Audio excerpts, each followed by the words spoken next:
Welcome to the Team Us podcast. We're Ted and Ashley Slater. As couples, we all want to win a marriage, right? And I don't mean in a who's right and who's wrong sort of way, but together as a united team. Oneness in marriage isn't always easy, though. Sometimes it's really hard. It can be a struggle to stay connected and face the difficulties of everyday life together. That's right. Yeah, if we're not intentional, it's easy for us to quickly become you versus me. Well, this podcast is all about marriage as a team and how to live the everyday moments of your marriage together. We'll share honestly and humorously with you about the betters and the worsts of our marriage. You'll hear how grace, commitment, cooperation, and lots of laughter have helped us stay united. Plus, in every episode, you'll also get some practical tips, tools to apply to your marriage. We want to see your Team Us win. We're cheering you on. So let's get started.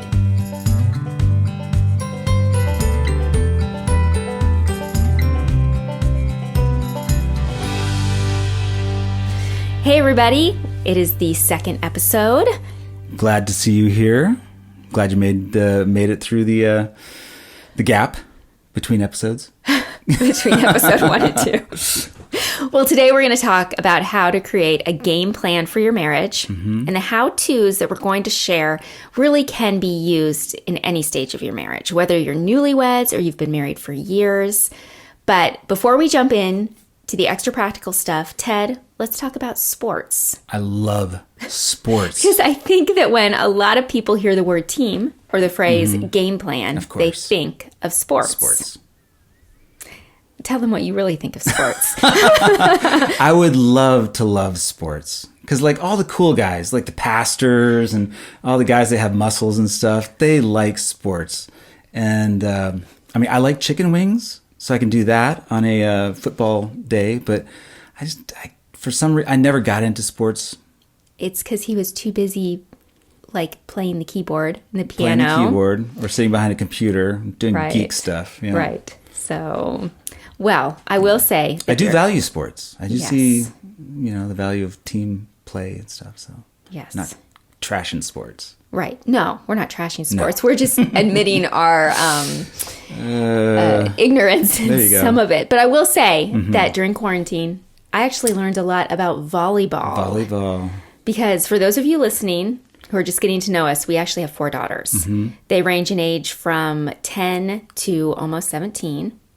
And during quarantine, they got hooked on an anime called Haikyuu. Which means volleyball. Volleyball, apparently. It's all about volleyball. It's this Japanese high school volleyball team. So I kind of got a 3-season crash course in volleyball. And I have to say, by the middle of the season, I knew what was going on. I knew the different roles. I knew the different plays. Right, the different techniques in volleyball. Right. It's pretty cool. I was emotionally invested in that game. Yeah? Did you ever cry? You teared up. Oh, I probably did. Yeah. For anime. That's good. I know. Yeah. Well, but Haikyuu, if you will remember, is not the first time I've gotten excited about a sport. I do seem to recall you getting excited about some other sport. It was during the Winter Olympics, and I got hooked. Olympics. Yeah, this was several years ago. I got hooked on curling. Right. Chess on ice, they called it. Right. Well, I don't get that, but... Well, it was funny because I think I was flipping through the channels. That was back when we still had like satellite or cable. Right. Now everything's streaming on demand. Right. And I'm flipping the channels and I see this sport that's played on ice and they're using brooms. And I'm like, oh my goodness, what is this? Okay, I've got to kind of see what they're doing here because, we all know that J.K. Rowling has written books about sports using brooms. This is true. Okay. In the Olympics. It's a forced connection, but... I don't know. That's what I think of. Oh my But anyway, for those of you who do not know what curling is... It's like bowling. Don't you throw something down a lane? But there's more strategy to it. Okay, so curling, it has 2 teams with 4 members on each team. And the players take turns sliding a granite stone across the ice, the ice is also known as the curling sheet. The curling sheet. And they slide it towards a large circular target that's called the house.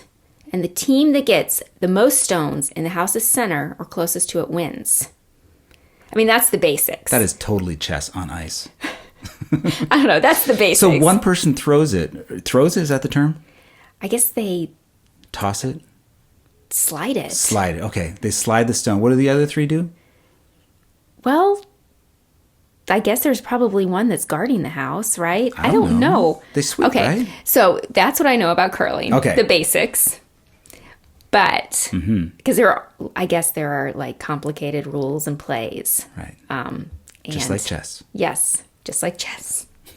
But, okay. So you want to know what some of the other players do. Yeah, I do. Right? Okay. Well, this is where I thought it got interesting because it is not like bowling exactly. Because there's one person that throws the ball and then that's it. And it ends up where it ends up. Right. If you got bad aim, too bad. Right. No. With curling, 2 of the team members skate alongside or slide alongside the stone, right, with these brooms. And they're just kind of keeping it on course. So the way they sweep affects the trajectory of the stone.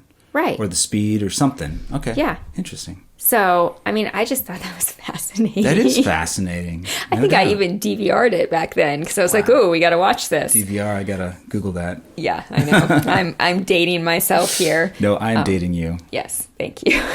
In many ways.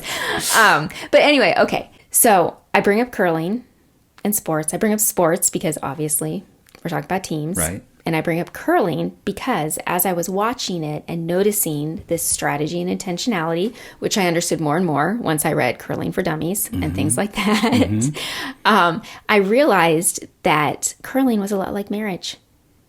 Just like the teams in curling needed strategy and intentionality to win the game, we need that in marriage. So I bring up sports because obviously team, a lot of people think of team sports. I mean, they go together. Right. But I bring up curling specifically because the more I watched it and the more I read Curling for Dummies, so I would understand what I was watching, the more I realized that it's a lot like marriage. Just like the players on the team have to bring strategy and intentionality to the game in order to win the game and to work together well, to have unity and cooperation and commitment, like we talked about last time. Commitment to win. Right. They have to have strategy and intentionality. I mean, whether it's in curling or marriage, a team does better with those things. But I also think that our marriages need sweeping. Yes. And when I say sweeping, I mean grace. Okay. It's grace that helps us ultimately bring home the gold or win. Grace is to marriage what sweepers are to curling. Just like those 2 sweepers' primary job is to make sure that the stone follows its trajectory as closely as possible. Grace helps marriage stay on that heavenward until death do us part course. Okay, so grace then. Sweeping is not like sweeping under the rug, like I said before. How is sweeping and grace, how is sweeping like grace or grace like sweeping? Well, we're going to get to that more. I want to talk about it now. Okay. But first, let's get there by first talking about strategy. And intentionality. Sounds because good. I think we have to have those, and then the grace right. You comes know in. the rules of the game. Right. So let's get really practical. What are some practical ways to bring strategy, intention, and grace to our marriages? Or, in a sense, create a game plan for our marriages. Because those are things that a game plan needs. Right. So, okay, Ted, last time we talked about our first kind of date. Yes. Where we had lunch at the deli. And you said that, one of our pastors said, "Hey, just marry her." And you told me that. Yeah. I have no idea why I told you that. That's just so awkward and inappropriate. I could have lost you there. It worked out for you. Thanks for not canceling me. Right. Okay, but do you remember what we did on our first real date? Our first real date, was it dinner and a movie? Nope. Was it? We had at the deli, interesting dates, by the way. Oh, yes, we did. Well, we did get sandwiches from the deli. Sandwiches? Same deli, but we did not eat them there. Did it include flying kites? No, that was a different one. Oh, okay. All right, I'm just going to tell you. Tell me. Okay, so we got our sandwiches from the deli, and we went to a local park, and we brought with us paper and pens, and we decided to sit down and make a list. So if you are a list maker, you will love this. We sat down and made a list of qualities, we did this individually. Qualities we wanted to characterize our relationship going forward. And this was my idea, right? This was your idea. Such yes, a cool you idea. did have good ideas. I mean, did. you still I used do. to have. No, you still do. Anyway, so we did it independently. Yes. And then we'd write down qualities we envisioned for our relationship. Yeah. Characterize the relationship. Yeah. And then we shared them. And I think we had some common things, like we wanted friendship to be a big part of our relationship because, I mean, you have to have this foundation of friendship. Right. Because we said purity. Purity. You said fun, which is funny because didn't you say it's fun? You want our relationship to be fun. I don't know. That sounds like something you would put on there. Which is weird because maybe I was just taking the whole exercise too seriously. And you're like, well, of course we should have some fun. That's what couples do. Right. It's true. Yeah. Anyway. I think we've had a lot of fun. We have. And good communication. I think that was one because we both come from a communication background because we need help. That's why, not because we're masters. Right. Even though we do have masters. But we still need help. In communication. So, I mean, that was us sitting down and being strategic and intentional. And I mean, literally creating a map of how we wanted to see our interactions play out. It was not this legalistic, let's make a list of 10 things we need to do in our relationship and then follow them strictly. It was just the trajectory that we wanted to follow. Right. Yeah, talking about it now, it sounds like it could come across as awkward or artificial or, this exercise that's, I don't know, just not really personable. But it was really productive. I thought it was fun. I thought it was fun. I thought it was good. I thought it was very outside the box. Right. Which brought some clarity. It brought clarity. I think it endeared me to you. I liked that you were creative and thought of these fun ideas, but yet they weren't just ideas. They also had purpose. Yeah. And I think that was really good for our relationship. Yeah. So yes, that's a great way to literally get on the same page with each other. So are you suggesting this for our listeners? Is an exercise they might want to try or no? Maybe. I mean, I think that it doesn't have to be, you don't have to be early in your relationship. You don't have to be dating. You don't have to be a newlywed to do this. You could be married, 10 years. You could be married. I mean, we could go do it now. That's true. Again. Just a couple pieces of paper, a couple pens, go to the Indian restaurant, and we just say, write some stuff down. Right. It's that idea of being united. And I mean, literally saying these are our common purposes and goals that we want to see happen in our relationship. That's really good, yeah. And then you bring in the cooperation that we talked about last time. You cooperate in order to accomplish those goals and work towards those goals. But here's the thing. Tell me the thing. And this is where sweeping or grace comes in. Sometimes trying to cooperate is hard. And sometimes, as we talked about last time, you're not going to have the same means of wanting to accomplish those goals. So you might irritate each other, or someone might... Do I irritate you? Sometimes. You have your moments. Yeah, okay, well. So sometimes you're going to have to exercise what's called grace. Grace. And grace is to marriage what sweeping is to curling. It's this thing that as you are on that path together, it helps you stay on course. Because, I mean, grace, this idea of grace comes from God's grace to us. Right. His it's undeserved kindness that he has given us. It's like the opposite of judgment, condemnation. Right. It's overlooking an offense. And if he can give us grace, then surely we can give grace to each other when we are, on this journey together as a team and one of us messes up.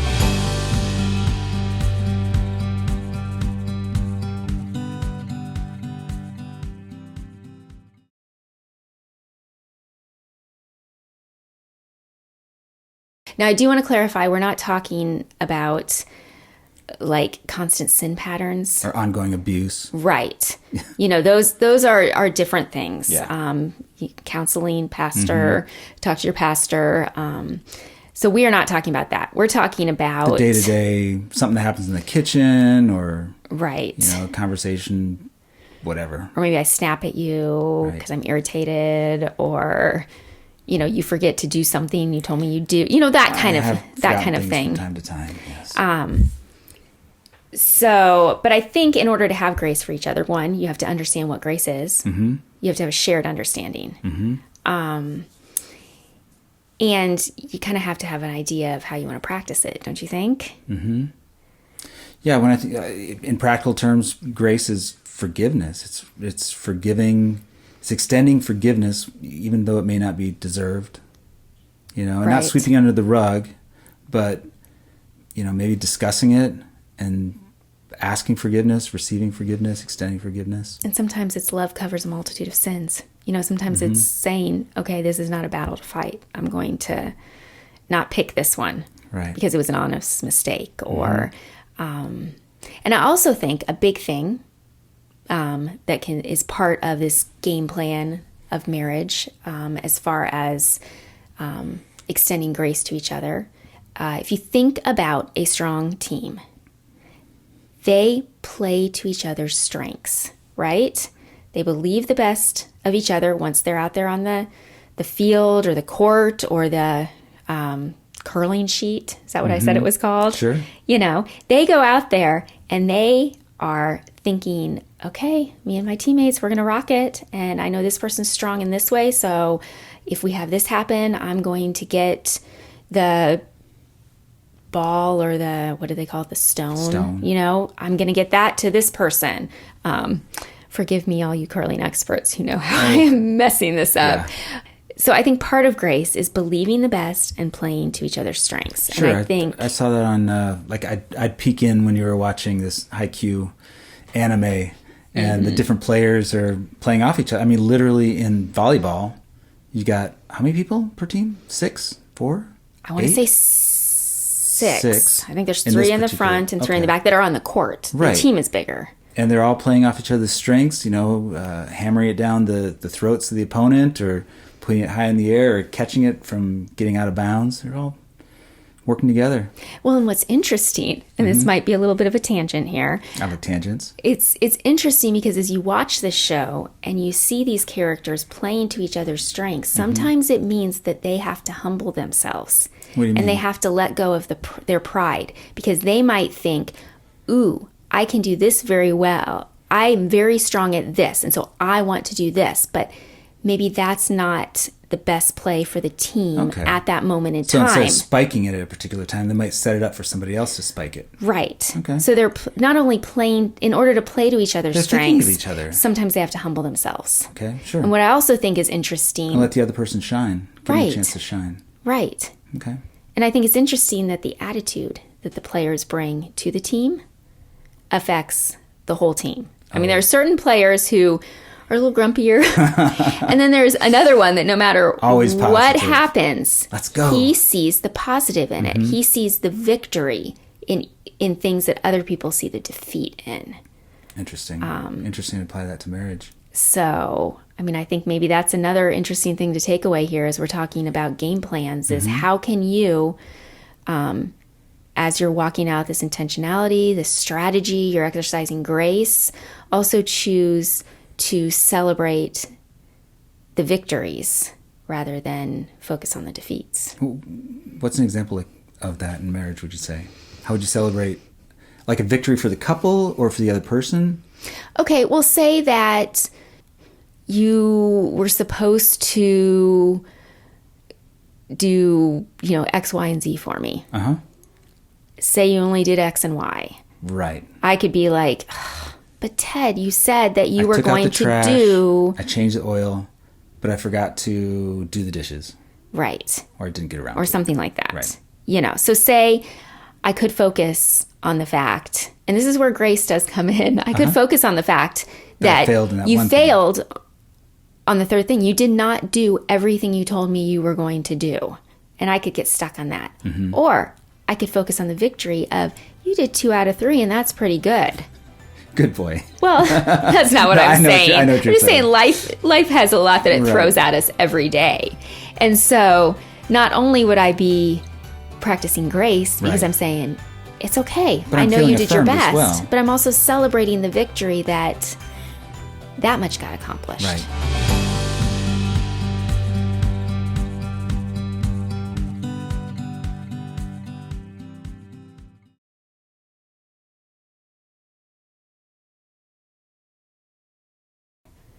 So we've kind of talked about sports. Yes. I mean... Not football.